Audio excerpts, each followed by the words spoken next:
You've had buttered chicken, maybe from a takeout container on a Friday night, or maybe at a wedding buffet, and you've thought, I could never make this at home. This sauce is way too complex. The spice blend is unknowable. It's really a restaurant dish.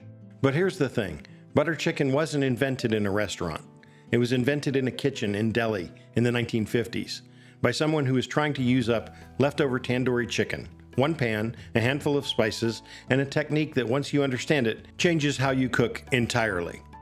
Before the sauce, before the butter, before anything else, the chicken has to be right. Most home recipes skip this. They'll tell you to toss raw chicken into simmering sauce and call it done. That's how you get dry, stringy pieces swimming in a sauce they never bonded with. The marinade does two things. The yogurt tenderizes. The lactic acid breaks down the proteins just enough. And the spices, garam masala, Kashmiri chili powder, ginger garlic paste, they all penetrate the meat while it rests. This isn't surface flavor. This flavor lives inside every bite.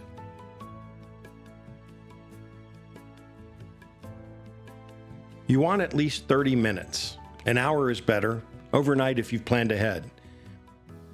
But here's what no one tells you. After marinating, you need to char the chicken. Grill it, broil it, get blackened edges. That char is what gives butter chicken its depth. Without it, you're making chicken in tomato cream sauce, which is fine, but it's not butter chicken.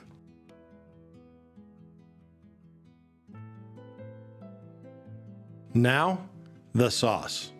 And this is where 90% of buttered chicken recipes get it wrong. The base of butter chicken isn't onion and garlic, it's butter and whole spices. You start with generous amounts of butter, and this isn't the time to be shy. You let it foam. When the foam subsides, that's your cue. Go in with the whole spices. Cardamom, a cinnamon stick, cloves, and maybe a bay leaf. Let them crackle. Let them infuse in that fat. This is what a restaurant kitchen smells like, and you're building it in your own kitchen right now. Once the spices have bloomed, maybe 60 seconds, the onions go in.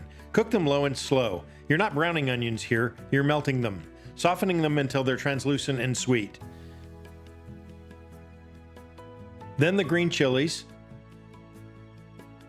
the ginger garlic paste,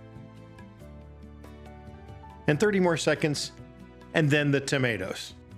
Fresh tomatoes, pureed, or good canned San Marzano tomatoes if it's not tomato season.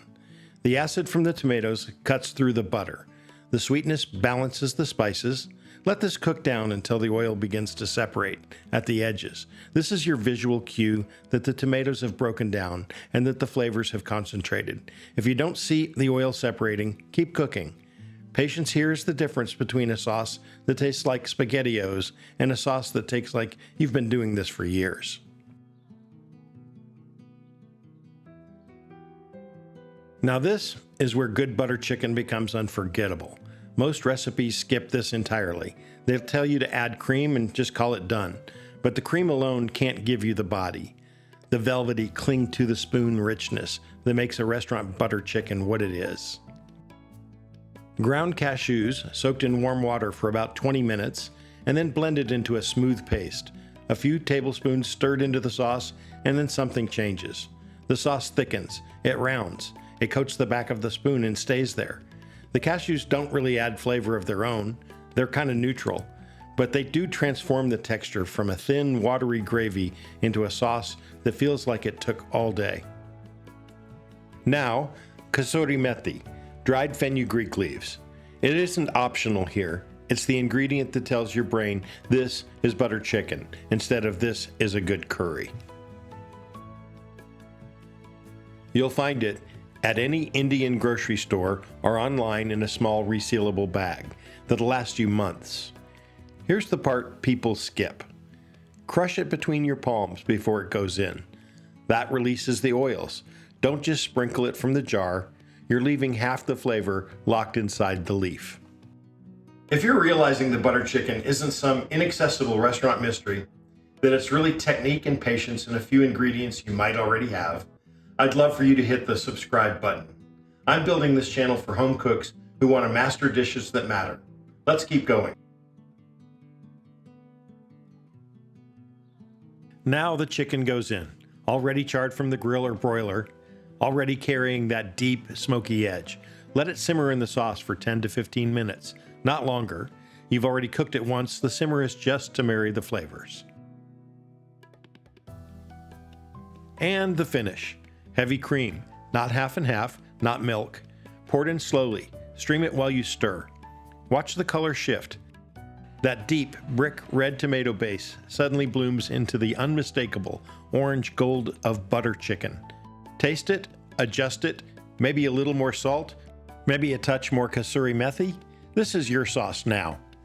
Before you plate this, taste it. Really taste it. You're looking for 3 things. The sauce should coat the back of the spoon and not run off of it. It should taste rich but never heavy. If it feels like it's sitting on your tongue, you need a squeeze of lime to cut through. And the heat should show up after the sweetness, not before. If any of these are off, this is the moment to adjust, not after it's on the plate. Now, if you've been following Glass Plate and Beyond, you know that I don't let a dish leave the kitchen without a wine pairing. Butter chicken is rich, creamy, and mildly spicy, not aggressively hot, but deeply aromatic. You want a wine with enough body to stand up to the cream, enough acidity to cut through it, and just a touch of sweetness to dance with the spices.